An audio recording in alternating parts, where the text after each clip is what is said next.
देखिए, ट्वेल्थ का पहला चैप्टर है हमारा सॉलिड स्टेट्स। बड़ा ही इम्पोर्टेंट टॉपिक है। नीट के एग्ज़ाम में 2 या 3 सवाल इससे आते हैं। अब पहला सवाल उठता है कि सॉलिड है क्या। मतलब ये एक फिज़िकल स्टेट है ना मैटर का, तो मैटर के 3 फिज़िकल स्टेट आपने पढ़े होंगे, सॉलिड, लिक्विड और गैस। सॉलिड किसको कहते हैं? तो सॉलिड वो होता है जिसका फिक्स्ड या डेफिनिट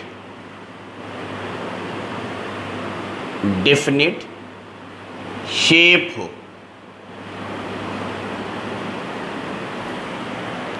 यानी कंटेनर में अगर हम डालें तो ये अपना शेप चेंज ना करे। जैसे लिक्विड है, पानी को डाल देंगे तो वो चेंज कर लेगा अपना स्टेट, मतलब शेप चेंज कर लेगा। कैसे चेंज कर लेगा? अगर उसे हम डालेंगे, मिसाल के तौर पर बता रहा हूँ, कप में, तो वो कप के शेप का हो जाएगा। अगर उसे हम डालेंगे पाइप में तो वो पाइप के शेप का हो जाएगा। उसे अगर हम डालेंगे सिलेंडर के अंदर या ड्राम के अंदर तो वो ड्राम के शेप का हो जाएगा। प्लेट में डालेंगे तो प्लेट के शेप का हो जाएगा। लेकिन किसी सॉलिड को किसी भी बर्तन में आप डालिए, वो अपना शेप चेंज नहीं करता है। मिसाल के तौर पे मेरे पास है मार्कर को मैं रूम में रख दूंगा तो ये फैल कर रूम की तरह नहीं हो जाएगा, ये रहेगा वहीं। वजह से इसको अगर मैं डाल देता हूँ बाउल में, कटोरे में, ये चेंज नहीं करेगा। इसको मैं डाल देता हूँ किसी पाइप में, किसी ट्यूब में, ये अपना शेप चेंज नहीं करेगा। ड्राम में शेप चेंज नहीं करेगा। तो सॉलिड वो होते हैं जिसका शेप डिफिनिट है, जो कंटेनर के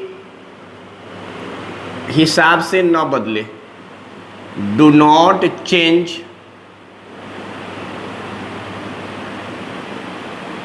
there shape according to container. Container के हिसाब से ये अपना शेप नहीं बदलेगा, इसका अपना एक फिक्स्ड शेप है। उसी फिक्स शेप को हम डेफिनेट शेप कहते हैं। दूसरी बात, सॉलिड वो होता है जिसका वॉल्यूम भी डिफरेंट होता है।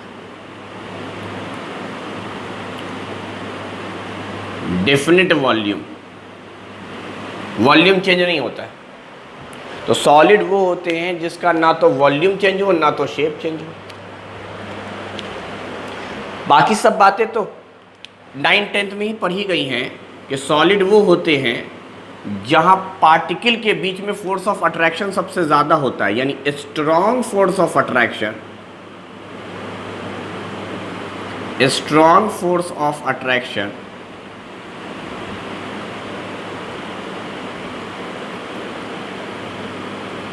between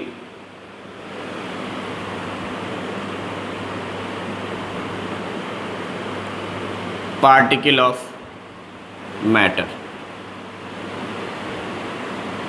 इसी स्ट्रॉन्ग फोर्स ऑफ अट्रैक्शन की वजह से मिनिमम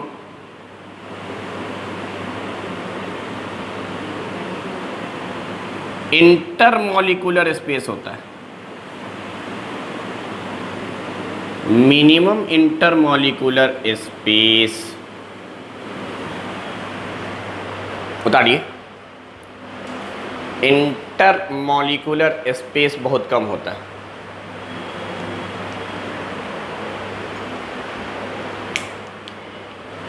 यही वजह है कि इसके अंदर फ्लो की टेंडेंसी नहीं होती। नो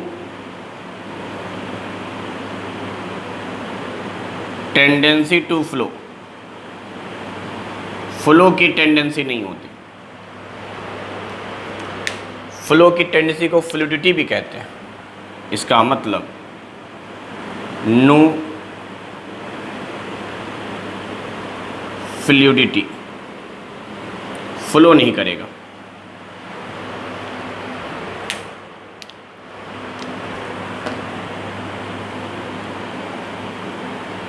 फिक्स्ड बाउंड्री होगा।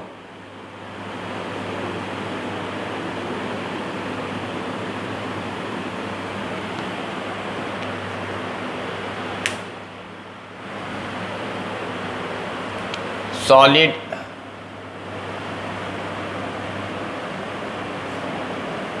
हार्ड एंड रिजिड होते हैं।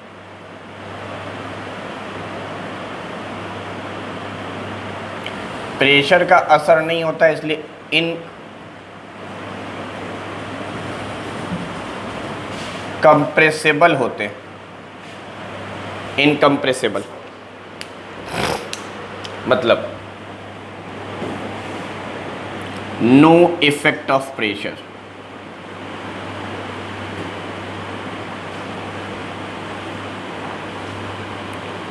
प्रेशर का कोई असर नहीं होता, इसीलिए इनकम्प्रेसिबल नेचर के होते हैं। उतारो जल्दी से।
ठीक है, फिगर से बातें समझ में आती हैं। ये जो आप देख रहे हैं ये एक स्फीयर है, इसे हम लोग एटम कहेंगे या मॉलिक्यूल कहिए या पार्टिकल कहिए एक पीस को। तो पार्टिकल आपस में बहुत स्ट्रॉन्ग फोर्स से जुड़े हुए हैं, गैप नहीं है इनके बीच में। अगर गैप होता तो वो लिक्विड होता। अगर पार्टिकल बहुत स्ट्रांगली जुड़े हुए हैं, बिल्कुल एक्सटर्नली टच कर रहे हैं एक दूसरे को, तो सॉलिड की ये प्रॉपर्टी है। सॉलिड के अंदर बहुत स्ट्रांग फोर्स ऑफ अट्रैक्शन होता है। आपको समझने के लिए, खाली मैं समझने के लिए इधर बना दे रहा हूं कि अगर पार्टिकल के बीच में कुछ गैप्स आ जाए तो ये लिक्विड होता है। लिक्विड होता है ये, कुछ गैप्स आ जाए तो ये गैप होते हैं। और बहुत बड़ा गैप आ जाए पार्टिकल्स के बीच में तो ये गैस कहलाता है। तो ये गैस है, ये लिक्विड है, वो सॉलिड है। तो अब सोचने वाली बात क्या है वो सुनिए। हम बीच के हमेशा पार्टिकल को देखेंगे। क्या ये पार्टिकल ऊपर नीचे दाएं बाएं जा सकता है? नहीं जा सकता, लेकिन ये पार्टिकल जा सकता है क्योंकि यहाँ स्पेस है, इधर भी, इधर भी, इधर भी, नीचे भी। ये इधर उधर जाना कहलाता है फ्लो। तो लिक्विड के अंदर फ्लो होता है क्योंकि पार्टिकल के बीच में गैप्स होते हैं। तो ये पार्टिकल मूव करके इधर भी जा सकता है, इधर भी जा सकता है, ऊपर भी जा सकता है, नीचे भी जा सकता, इधर भी जा सकता, इधर भी जा सकता। इसी को कहते हैं फ्लो हो जाना, बह जाना। और ये फ्लो करने की वजह से शेप फिक्स नहीं होगा। मैंने कहा ना, कटोरे में डालेंगे कटोरे के शेप का होगा, प्लेट में डालेंगे प्लेट के शेप का, फैल कर हो जाएगा। लेकिन सॉलिड तो फैल ही नहीं सकता। ये पार्टिकल ना ऊपर जाएंगे, न दाएं जाएंगे, न बाएं जाएंगे, न नीचे जाएंगे, न इधर तिरछा तिरछी कहीं जा ही नहीं सकते, क्योंकि ये पूरी तरह से बंधा हुआ है इन चारों से। स्ट्रांगली फोर्स ऑफ अट्रैक्शन पकड़ के रखे हुआ है इन पार्टिकलों को। तो सॉलिड के अंदर पार्टिकल सब बंधे बंधे होते हैं, वो फ्लो नहीं करते हैं, इसलिए सॉलिड के अंदर फ्लो की टेंडेंसी नहीं है। जबकि लिक्विड के पार्टिकल उतने स्ट्रांगली बंधे हुए नहीं हैं, और गैस के पार्टिकल तो बिल्कुल भी स्ट्रांगली बंधे हुए नहीं हैं।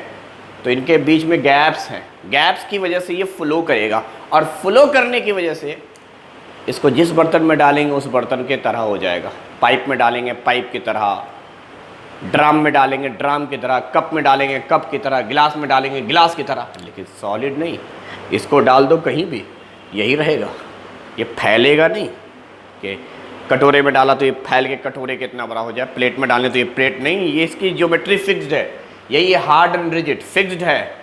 और प्रेशर का असर नहीं होता सॉलिड पर, कोई इफेक्ट नहीं, no effect of pressure, pressure का कोई इफेक्ट नहीं होता, इसीलिए इनकम्प्रेसिबल नेचर का दब नहीं सकता, इतने हार्ड होते हैं कि दब नहीं सकते। अब मैं इसको दबाऊंगा कितना भाई, अब इसको दबाऊं ही नहीं सकता, क्योंकि ये एटम और दब नहीं सकता। हाँ, ये दबाया जा सकता है, यानी अगर हम प्रेशर लगावें बाहर से तो ये पार्टिकल थोड़ा करीब आ सकते हैं, करीब आ सकते हैं। क्या हम यहाँ पर प्रेशर लगा सकते हैं? सोचो, यहाँ पर प्रेशर लगा ही नहीं सकते भाई। ये पार्टिकल तो बिल्कुल सटा हुआ है, अब कितनी दूर जाएगा? पॉसिबल ही नहीं है, समझावेला बता रहा हूँ। ये दो मार्कर हैं, दोनों के बीच में गैप है, रेड एंड ब्लैक मार्कर, दोनों के बीच में गैप है, यही है लिक्विड। ये वाला आराम से फ्लो कर रहा है, कभी इधर कभी इधर, कभी ऊपर कभी नीचे। ये लिक्विड की कंडीशन है या गैस की कंडीशन है फ्लो करने की। जिस बर्तन में डालेंगे फ्लो करके वो उस शेप का हो जाएगा। आगे क्या बता रहा हूँ, प्रेशर हम लगाना चाह रहे हैं, तो क्या इन दोनों के बीच में गैप है? प्रेशर का मतलब बाहर से लगा रहे हैं, तो ये करीब करीब आ गया। अच्छा, अब क्या हम प्रेशर लगा के इसको और करीब कर सकते हैं? नहीं, कितना भी प्रेशर लगा लो, कितना ही प्रेशर लगा लो, दो मार्कर एक दूसरे के साथ सट चुका है, इस कंडीशन में आ गया है। अब ये प्रेशर लगाने से ना तो ये इसके अंदर समावेगा, ना ये इसके अंदर समावेगा। और इस कंडीशन में अगर सारे मार्कर ऐसे ही रखे हुए होते तो ये वाला मार्कर ना इधर जा सकता ना इधर जा सकता। तो यही कंडीशन है हमारी सॉलिड की। सॉलिड के अंदर प्रेशर का कोई असर नहीं होता, इसलिए इनकम्प्रेसिबल नेचर है। कंप्रेस का मतलब होता है दबाना, इनकम्प्रेसिबल का मतलब है दबा नहीं सकते, अपोजिट है। तो इसका मतलब सॉलिड को दबाया नहीं जा सकता। इसलिए नहीं दबा सकते क्योंकि इसके पार्टिकल बहुत स्ट्रांगली बंधे हुए हैं, बॉन्डेड हैं। इसी की वजह से ये जो बीच में आपको जगह दिख रहा है, ये तो एटम हो गए भाई, ये तो एटम है। अगर मैं रंगूं तो ये पार्टिकल है, ये पार्टिकल है, ये पार्टिकल्स हैं भाई। लेकिन आपको क्या पार्टिकल्स के बीच में जगह दिखाई दे रहा है? बोले, ये जगह क्यों दिखाई दे रहा है भाई? ये जगह आखिर क्यों दिखाई दे रहा है? जब हमने पकड़ रखा है ये मार्कर, तो मार्कर में तो मुझे ये जगह दिखाई नहीं दे रही है। जगह का मतलब समझे, पोर होगा, होल होंगे, सुराख होंगे, ये छेद है। तो ये छेद हमें सॉलिड में बाहर से तो दिखाई नहीं देते। कोई भी सॉलिड बर्तन उठा लो, प्लेट हो, प्लास्टिक हो, ये मार्कर उठा लो, बोर्ड देख लो, पोर तो मुझे दिखाई नहीं देता, और हैं सबके सब सॉलिड। लेकिन जब हमने स्ट्रक्चर यहाँ ड्रॉ किया है तो मुझे यहाँ पर पोर दिखाई दे रहा है, होल दिखाई दे रहा है, सुराख दिखाई दे रहा है। और इन्हीं सुराखों को हम कह रहे हैं इंटरमॉलिक्यूलर स्पेस। देख भाई, ये जो मैंने बनाया है, जिसको मैंने ऐसे से शेड कर दिया है, ये सब पार्टिकल हैं, एटम है। और एटमों के बीच में ये जगह है जो पूरा वाइट दिख रहा है, ये स्पेस है। इस जगह को हम लोग कहते हैं इंटर मॉलिक्यूलर स्पेस। स्पेस का मतलब जगह। कौन सी जगह? Inter molecular. इंटर का मतलब क्या होता है पता है? दो के बीच में। ये एक पार्टिकल, ये पार्टिकल, ये पार्टिकल, इन चारों पार्टिकल के बीच की इस जगह को कहेंगे इंटर। इंटर का मतलब होता है बीच में, इन बिटवीन। तो ये जो जगह आया है ये बीच में आया है, किसके बीच के लिए लफ्ज इस्तेमाल करते हैं इंटर। किसके बीच में आया है? मॉलिक्यूल्स के बीच में। इस एक को हमने मॉलिक्यूल कहा था। तो इंटर मॉलिक्यूलर स्पेस, इसका मतलब स्पेस बिटवीन टू मॉलिक्यूल।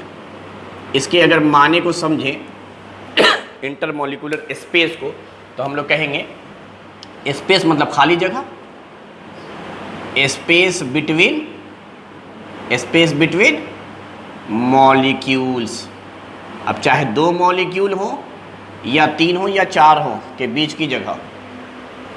तो यहां पर ये जगह ज्यादा दिख रहा है यार। वो 4 देखो, वो 4 के बीच में जगह देखा, यहां पे इन चारों के बीच में जगह ज्यादा है, यहां इन चारों के बीच में जगह और ज्यादा है। तो जितनी ज्यादा जगह होगी उतने आराम से मूवमेंट होगा। तो लिक्विड से भी ज्यादा तेजी से मूव करता है हवा, सॉलिड नहीं मूव करता, लिक्विड फ्लो करता है। और सबसे ज़्यादा हाई स्पीड से अगर कोई मूव कर सकता है तो गैस, क्योंकि गैस के एक पार्टिकल से दूसरे पार्टिकल के बीच में गैप बहुत ज़्यादा है। जितना ज़्यादा गैप होगा उतनी ये ज़्यादा स्पीड से जाएगा, उतनी ज़्यादा स्पीड से जाएगा। यहाँ पे स्पीड थोड़ी सी कम होगी, यहाँ तो स्पीड ख़त्म हो गई, ये मूव ही नहीं कर रहा है, मूव ही नहीं कर रहा है। तो हम लोग मूवमेंट से स्पीड वगैरह भी जज कर सकते हैं, कहाँ स्पीड ज़्यादा है कहाँ स्पीड कम है।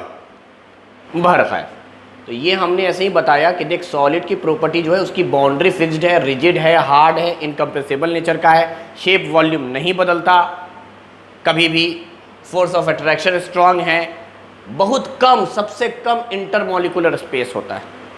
तो अब मैंने जो सवाल पूछा था उसका जवाब आपको दे देते हैं कि आखिर ये स्पेस आता ही क्यों है। तो उसकी वजह ये है कि ये जो आपने बनाया है पार्टिकल, जिसको आपने एटम या मॉलिक्यूल का नाम दिया है, हर एटम या हर मॉलिक्यूल या हर पार्टिकल स्फीयर नेचर का होता है।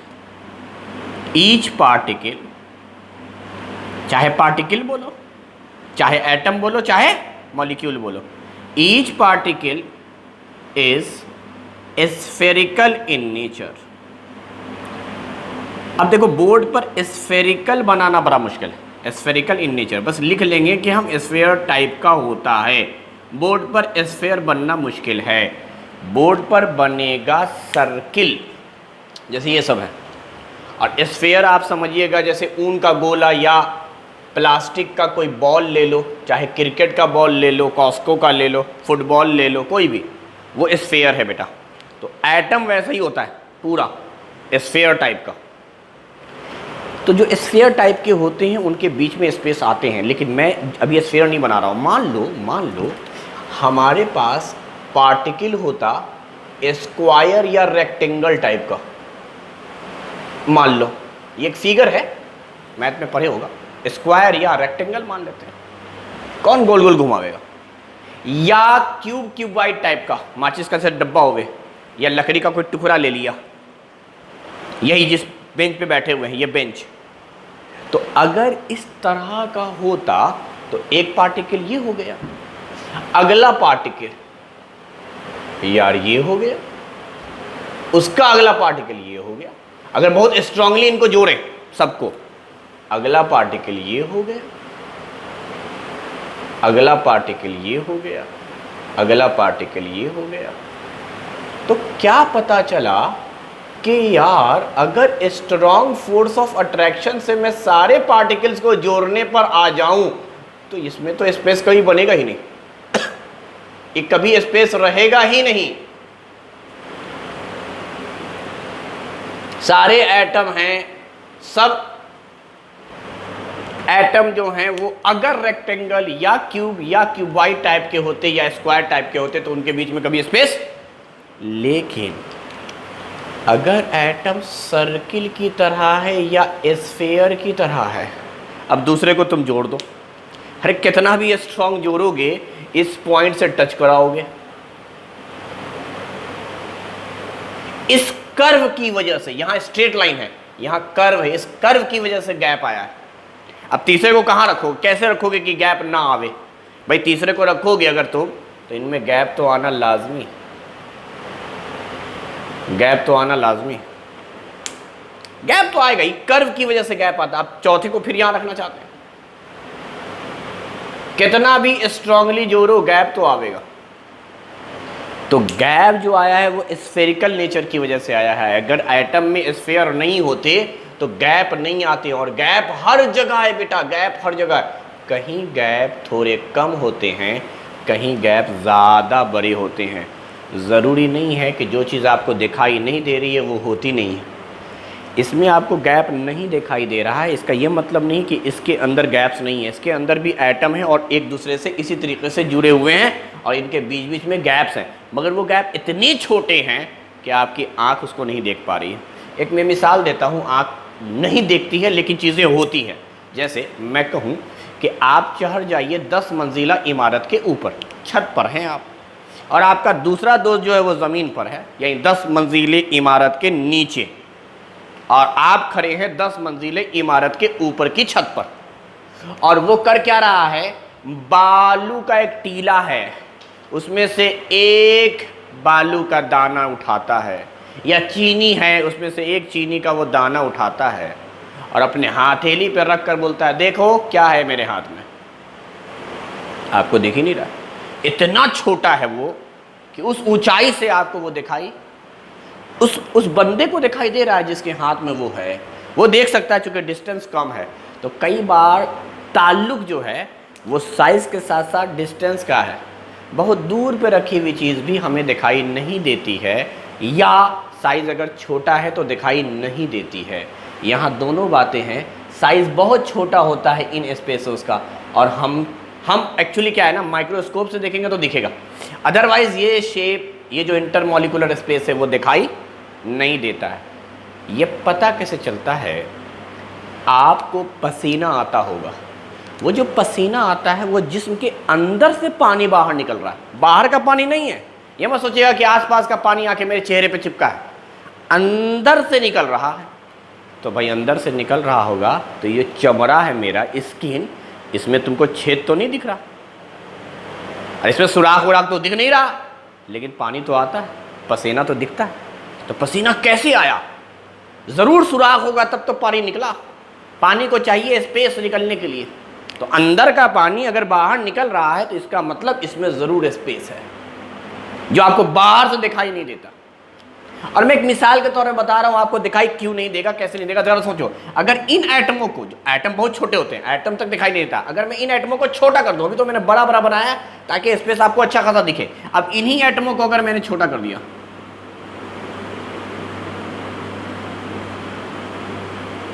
अब तुमको सुराख ना के बराबर दिखाई देगा।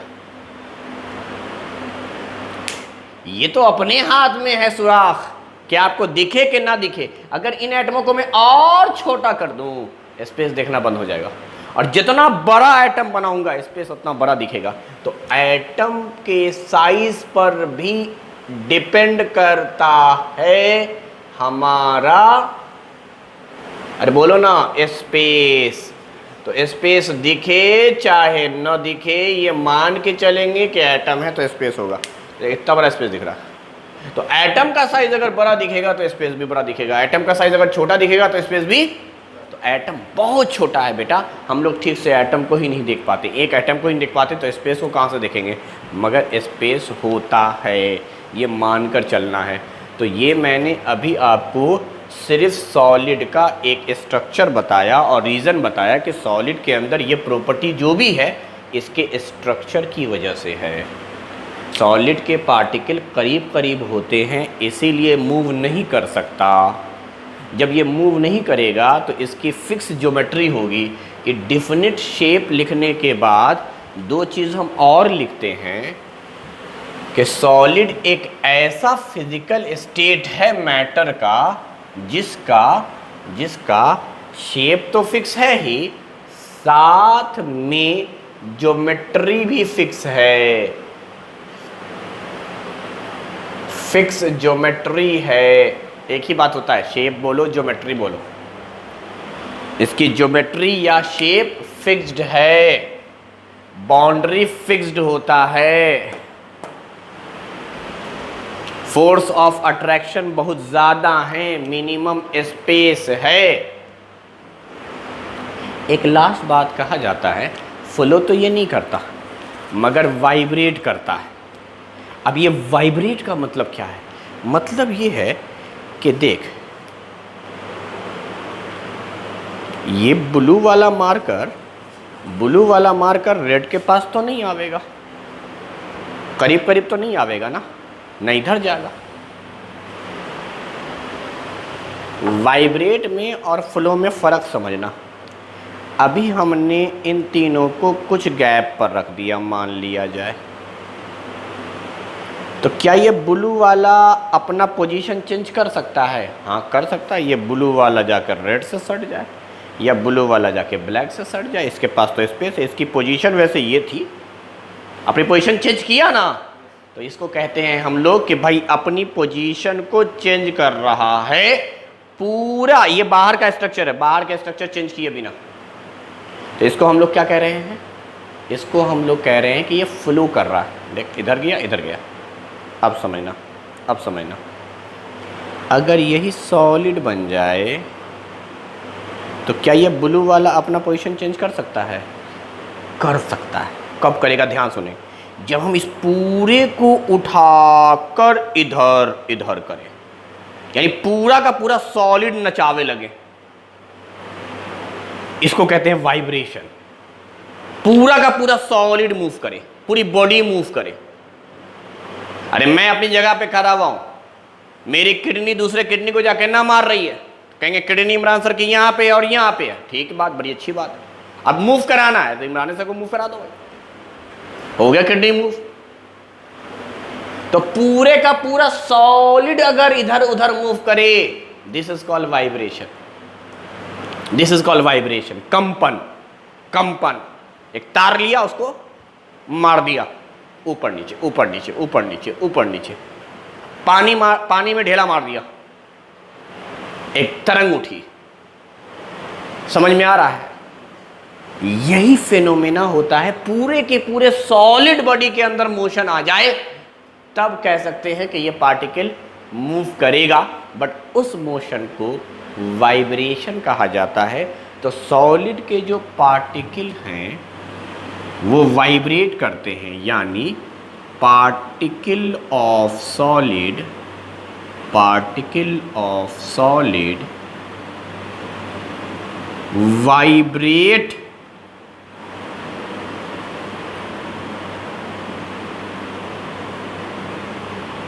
along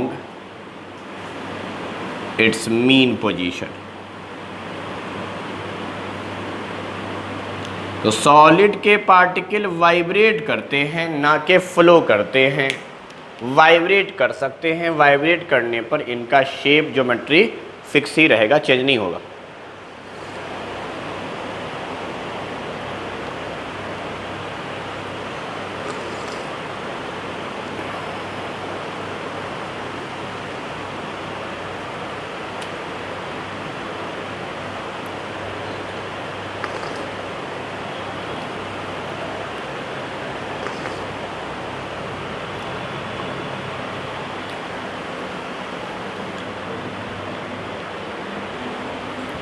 उतार लिए। तो कुल मिलाकर ये सॉलिड का एक तरह से एग्जाम्पल आप समझें। इसमें एक टर्म मैं यहीं पे यूज़ कर देता हूं जो आगे मुझे पढ़ना है। इस टर्म का नाम है कोऑर्डिनेशन नंबर। बड़ा इंपॉर्टेंट टर्म है सॉलिड स्टेट में, कोऑर्डिनेशन नंबर। मैं जल्दी जल्दी में शॉर्टकट में आगे लिखूंगा सी नंबर, तुम समझ जाना सी नंबर मतलब कोऑर्डिनेशन नंबर की बात हो रही है।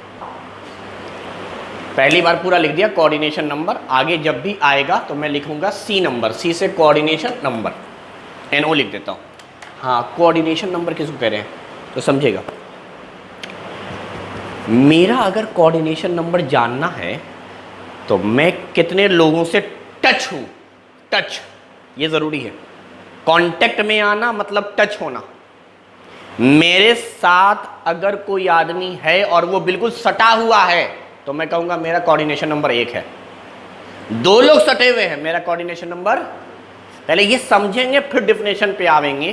कोऑर्डिनेशन नंबर होता क्या है तो सुन, अगर मैं हूं ये, गिर लिया खुद को, ये हैं हम, मेरा कोऑर्डिनेशन नंबर कितना है? कहेंगे 0। इस वक्त कुछ नहीं, इस वक्त कुछ नहीं, 0, क्योंकि कुछ मुझसे सटा उठावा नहीं है। अगर मुझसे कोई चीज सटी हुई हो जाए, अब मेरा कोऑर्डिनेशन नंबर कितना? अब कितना? 2। अब कितना? अब कितना? अब कितना? मतलब जो सटी हुई चीज है वो आधा अधूरा भी हो सकता है, मैं पूरा रहूंगा, मैं पूरा रहूंगा। समझ में आ रही बात? यानी कहने का मतलब इस वक्त जो अगर मैं ये हूं तो मेरा कोऑर्डिनेशन नंबर है 1 2 3 4 5।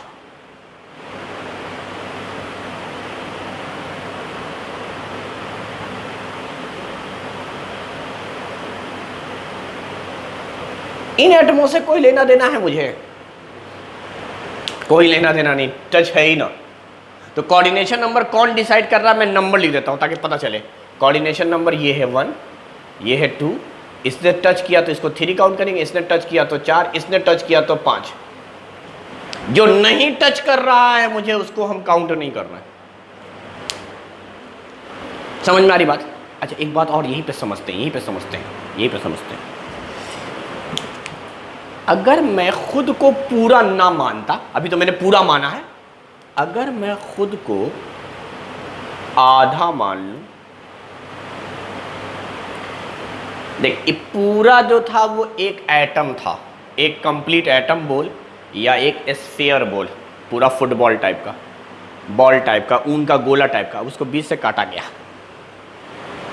अब हम ये हैं, इसको हम लोग कहेंगे हेमी स्फीयर।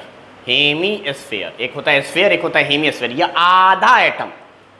अब इससे सटा हुआ है, इससे सटा हुआ है एक चीज, 2 चीज, 3 चीज। नंबरिंग कर देता हूं मैं, 1 2 3। बाकी चीजें जो हैं वो सटी हुई नहीं हैं, वो ऐसे ही हैं कहीं दूर दूर। मान लो ऐसे ही मैंने कुछ बना दिया शेप।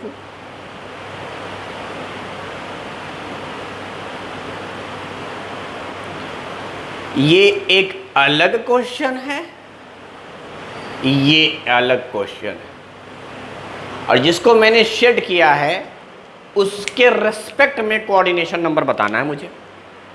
तो यार इस फिगर का कोऑर्डिनेशन नंबर क्या हुआ था? जल्दी से बोलो। 5। इसका कोऑर्डिनेशन नंबर क्या होगा? इसका कोऑर्डिनेशन नंबर क्या होगा? इसका कोऑर्डिनेशन नंबर होगा 6। कोऑर्डिनेशन नंबर जिसका निकाल रहे हैं वो पूरा एटम होना चाहिए, वो पूरा एटम होना चाहिए। आधा अधूरे एटम का कोऑर्डिनेशन नंबर नहीं निकलता है। तो इसको ऐसे निकालते हैं कि आधा अगर 3 से तो पूरा 6 से। अगर हमको पता चल गया कि सर आधा हिस्सा 3 से, तो कहेंगे ऐसा ही एक और लाइए, उसको जोड़ दीजिए, तो इधर भी 3 इधर भी 3। ऐसे ऐसे 2 भाई ले आइए इनके, एक भाई ये एक भाई और, ला के दोनों में मिलाप करा दीजिए, भरत मिलाप, हो गया 3 3 6। तो मैथ की तरह बनाएंगे, आधा एटम अगर 3 से तो पूरा एटम कितने से? अब पूरा एटम जितने से वही कोऑर्डिनेशन नंबर। यहां पूरा एटम था तो पूरा एटम जितने से घिरा रहे, जो घिरा हुआ उसको पूरा कंप्लीट होने की जरूरत ना कि वो ये भी तो कहोगे सर पूरा नहीं, ये भी तो पूरा नहीं, तो एक लाइने जैसा लग रहा है। जिसका निकाल रहे वो पूरा होना चाहिए और दूसरे से टच होना चाहिए। अब जिससे टच हुआ वो पूरा रहे, आधा रहे, अधूरा रहे, टुकड़ा रहे, उससे कोई बॉस नहीं है, बस आगे टच हो जाए। जितना हिस्से से टच होगा उतना कोऑर्डिनेशन नंबर होगा। कई बार समझ में आया? अच्छा नहीं आया? अच्छा नहीं आया ना आया तो मुझे बता, जिनको आ गया कोऑर्डिनेशन नंबर टेम्परेचर पर डिपेंड करेगा कि नहीं करेगा? कोऑर्डिनेशन नंबर टेम्परेचर पर डिपेंड करेगा कि नहीं करेगा? टेम्परेचर बोले तो तापमान, करेगा कि नहीं करेगा?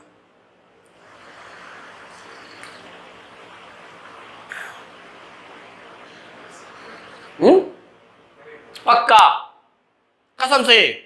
अच्छा, देखो जब भी तुम बोला करो करेगा तो फिर दो बात आवेगी, डायरेक्टली प्रोपोर्शनल है कि इनवर्सली प्रोपोर्शनल है। अगर डायरेक्टली प्रोपोर्शनल है तो इसका मतलब ये कि टेम्परेचर बढ़ाने पे कोऑर्डिनेशन नंबर भी बढ़ेगा, इसको कहते हैं डायरेक्टली। दोनों का रिश्ता एक, सर टेम्परेचर बढ़ाइए ना सर कोऑर्डिनेशन नंबर भी बढ़ जाएगा, टेम्परेचर घटाइए ना सर कोऑर्डिनेशन नंबर भी घट जाएगा, इसको कहेंगे डायरेक्टली रिलेशन। और अगर इनवर्सली है तो टेम्परेचर बढ़ाने पे कोऑर्डिनेशन नंबर कम हो जाएगा और टेम्परेचर कम करने पर कोऑर्डिनेशन नंबर बढ़ जाएगा। ये उल्टा सलूक होगा, उल्टा सलूक करेंगे, उसे हम लोग कहेंगे, उल्टा वाला बिहेवियर जो होगा उसे हम लोग कहेंगे इनवर्सली प्रोपोर्शनल, और सीधा सीधी वाला जो होगा उसको कहेंगे डायरेक्टली प्रोपोर्शनल। तो जिन्होंने कहा है कि टेम्परेचर पे डिपेंड करेगा वो अब बता दें डायरेक्टली करेगा कि इनवर्सली करेगा। मेरे अब समझाओ, तुम कौन सा दिमाग लगाए, हो सकता है सही हो गए, अब मुझे समझाओ कैसे बोले, कौन हिसाब से बोले।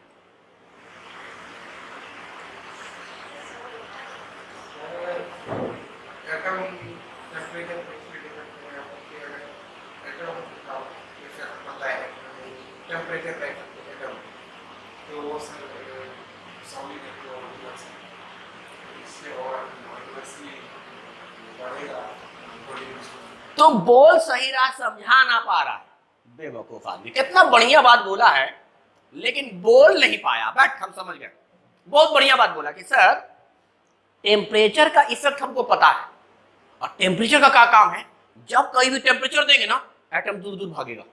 एटम बोले तो बच्चा, बच्चा की तरह अभी नन्ना मुन्ना पैदा हुआ है, वो एक बार डिबरी उबरी जानो हो, तो लोग दिया हुआ जानो हो, मोमबत्ती कैंडल है उसमें आग लगा दिया, अब बच्चे का हाथ ला के एक बार उंगली जलाया, ले बेटा अब अगली बार हम लावेंगे कैंडल, वो दूर भागेगा, वो दूर भागेगा, वो कभी आवेगा।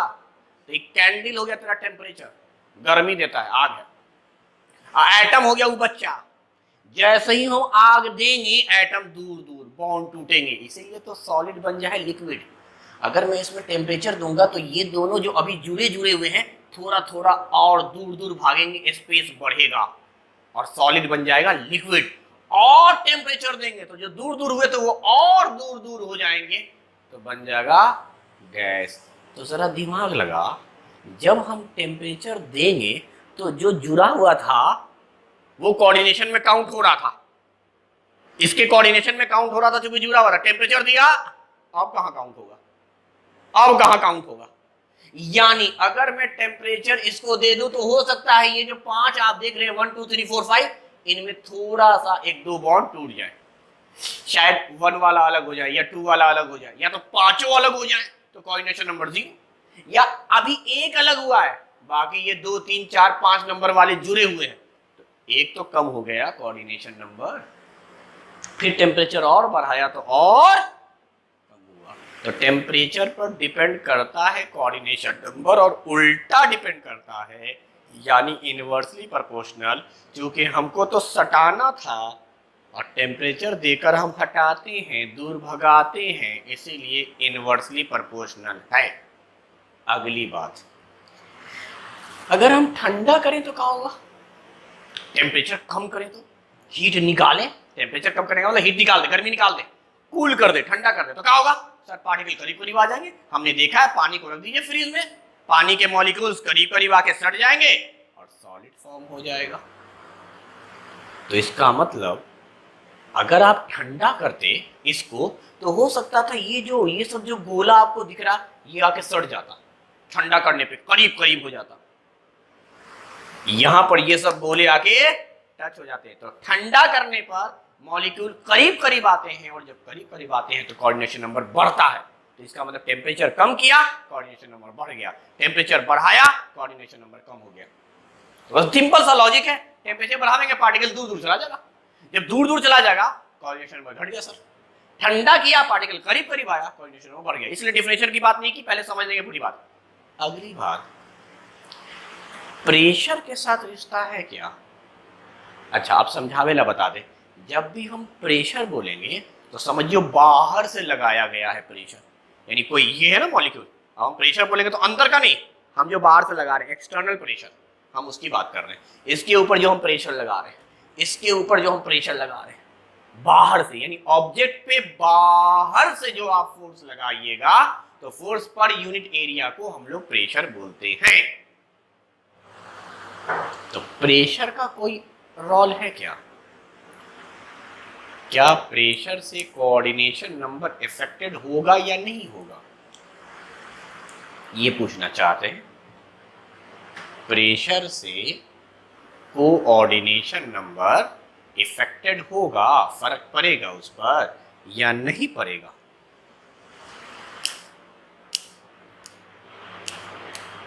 बोला हो बोला, पर भी कि ना पर भी?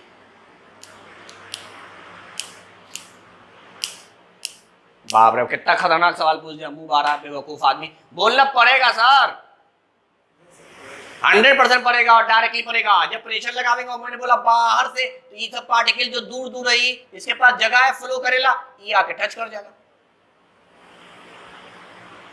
झाड़ू दिए घर में, झाड़ू दिए, झाड़ू वही तो हो रहा हो, क्या हो रहा? इधर से बाहर आ, इधर से बाहर आ, सारा कचरा एक जगह जमा, यही प्रेशर हो रहा, यही प्रेशर हम लगा रहे हैं, प्रेशर हम प्रेशर लगा रहे हैं। अब पार्टिकल्स करीब करीब आ रहा है, यानी जब आप एक्सटर्नल प्रेशर लगाते हैं तो पार्टिकल्स करीब करीब आते हैं और मुझे करीब लाके टच करवा देना है। अगर टच हो गया तो कोऑर्डिनेशन नंबर बढ़ जाएगा। तो प्रेशर के डायरेक्टली टेम्परेचर के इनवर्सली, ये बात ध्यान में रखेंगे। अब आते हैं डेफिनेशन की ओर। What is the definition of coordination number? तो हम लोग जवाब देंगे the number of atom surrounded, जिसको हम लोग अपनी जबान में बॉन्डेड और टच कहेंगे। बॉन्डेड हो रहा है या टच कर रहा है?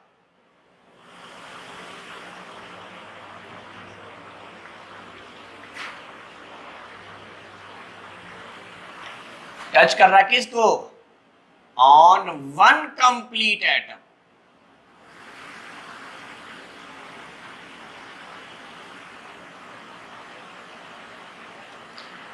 जितनी एटम सराउंड करेंगे एक सिंगल एटम को, वो उस सिंगल एटम का कोऑर्डिनेशन नंबर होगा। जैसे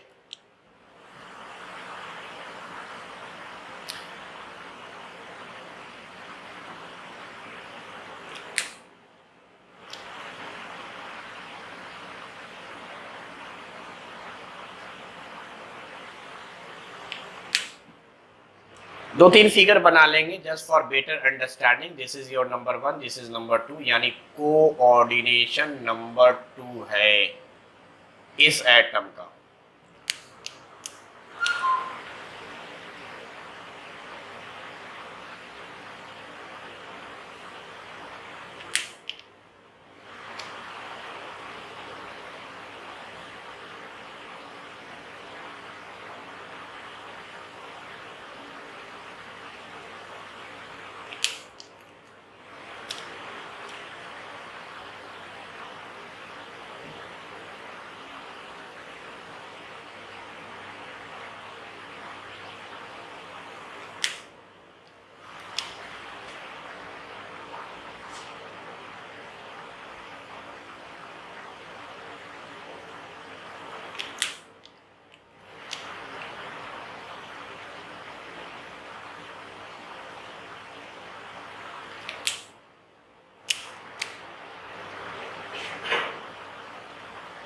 यहां हम लोग लिखेंगे ये कंप्लीट एटम नहीं है, ये हाफ एटम है।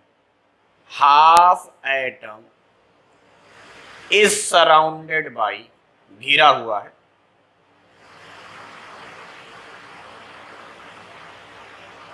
Three atom. तो कोऑर्डिनेशन नंबर हो गया 6, क्योंकि कंप्लीट एटम 6 से होगा। आधा अगर 3 से है तो कंप्लीट एटम 6 से घिरेगा, यानी कंप्लीट एटम मतलब एक पूरा एटम इज सराउंडेड बाई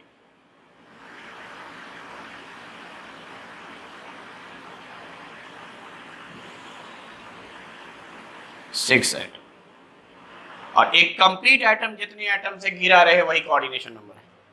एक कंप्लीट एटम जितने से घिरा रहे वही कोऑर्डिनेशन नंबर।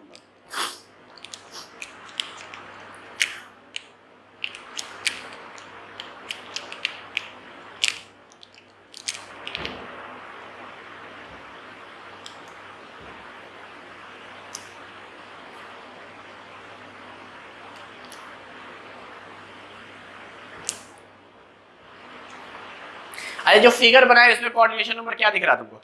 ये जो फिगर बनाया हो सॉलिड का, इसमें कोऑर्डिनेशन नंबर क्या दिख रहा तुमको? कभी भी कोऑर्डिनेशन नंबर देखना हो ना किसी फिगर में, तो ये वाला रो, ये वाला रो, ये वाला रो, ये वाला रो नहीं देखेंगे। जो बाउंड्री है वो नहीं देखेंगे, अंदर का देखेंगे हमेशा, अंदर का देखेंगे हमेशा। तो कोऑर्डिनेशन नंबर कितना हुआ?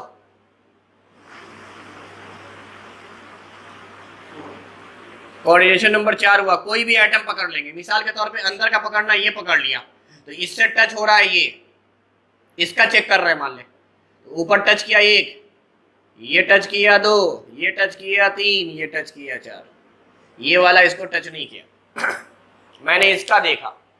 अच्छा इसको क्यों नहीं देखते हैं? क्योंकि असल में सॉलिड का जो आपने बनाया है पहला वो रिपीट करता है, ये चला जा रहा है, मतलब इसके इधर भी है, नीचे भी है, इसलिए इसको ऐसे दिखलाते हैं क्योंकि पॉलीमर टाइप का है, ये पॉलीमर टाइप का। इसीलिए कभी भी हमें देखना हो कोऑर्डिनेशन नंबर तो हम बीच के एटम को पकड़ लेंगे। बीच का कोई भी एटम पकड़ सकते थे आप, बस इनको नहीं पकड़ेंगे। ये जो स्टार्टिंग वाला है, बाहर वाला, ये बाउंड्री होता है, इसको नहीं। इसके अलावा जितने भी एटम है उनको पकड़ लो। यानी हम किसको किसको पकड़ सकते थे वो बोलो। मैं इसका देख सकता था कोऑर्डिनेशन नंबर, तो ऊपर टच, इधर टच, नीचे टच, इधर टच, 4। इसका देख सकता था, ऊपर टच, नीचे टच, इधर टच, इधर टच, 4। इन एटमों को आप देख सकते थे, इन एटमों का बाउंड्री के अलावा। तो आपको कोऑर्डिनेशन नंबर क्या मिलता? तो ये भी बात पता चल गई, सॉलिड के अंदर कोऑर्डिनेशन नंबर जनरली फिक्स्ड होते हैं। 4 है तो सबका लगभग 4 है। ये हम आगे पढ़ेंगे क्रिस्टलाइन सॉलिड की प्रॉपर्टी में, लेकिन फिलहाल एक जनरल टर्मिनोलॉजी से वाकफियत आपकी हो जाए और आपको समझ में आए कि कैसे कैसे चीज़ों को हमें पढ़ना है। तो पहले तो सॉलिड की प्रॉपर्टी पढ़नी है कि सॉलिड क्या है, उसका एक फिगर पढ़ा और एक टर्म पढ़ा आज मैंने, कोऑर्डिनेशन नंबर। अब चूंकि टर्म पढ़ लिया है और रिश्ता समझ में आ गया है कि कोऑर्डिनेशन नंबर किस पे डिपेंड करता है। अब यहाँ पे जगह नहीं, मैं इधर लिख दे रहा हूँ, कोऑर्डिनेशन नंबर को मैं लिख रहा हूँ, कोऑर्डिनेशन नंबर वाले ही नोट्स में लिखेंगे आप। It depends upon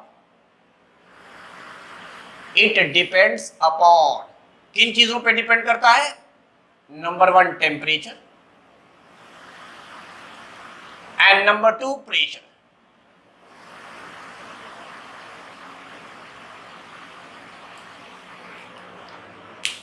coordination number 2 चीजों पे डिपेंड करता है, एक का नाम टेम्परेचर, दूसरे का नाम pressure.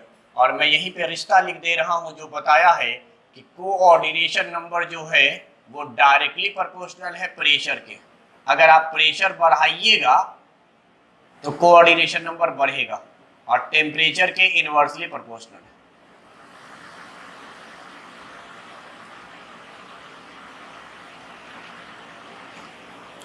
Pressure by temperature, pressure बढ़ाने पे कोऑर्डिनेशन नंबर बढ़ेगा, टेम्परेचर बढ़ाने पे कोऑर्डिनेशन नंबर घटेगा।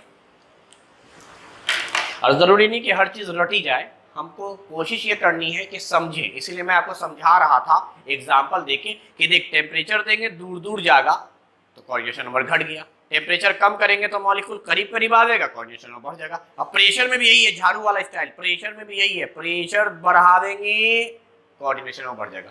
प्रेशर कम कर दोगे तो बाहर का प्रेशर कम कर दिए तो मॉलिक्यूल दूर दूर भागेगा। समझ में आ रही बात? तो प्रेशर हम बढ़ावेंगे तो करीब आवेगा, यानी कोऑर्डिनेशन में बढ़ जाएगा। तो प्रेशर बढ़ाने पे कोऑर्डिनेशन में बढ़ रहा है, इसलिए डायरेक्टली रिलेशन है। तो ये पूरी की पूरी बातचीत हो गई, सिर्फ सॉलिड क्या है इसको हमने आज सीखा। बाकी कल बताएंगे सॉलिड भी दो टाइप का होता है जो हमें पढ़ना है main, amorphous solid and crystalline solid. फिर उनमें डिफरेंसेस क्या है, कैसे कैसे हैं वो देखना है। ठीक।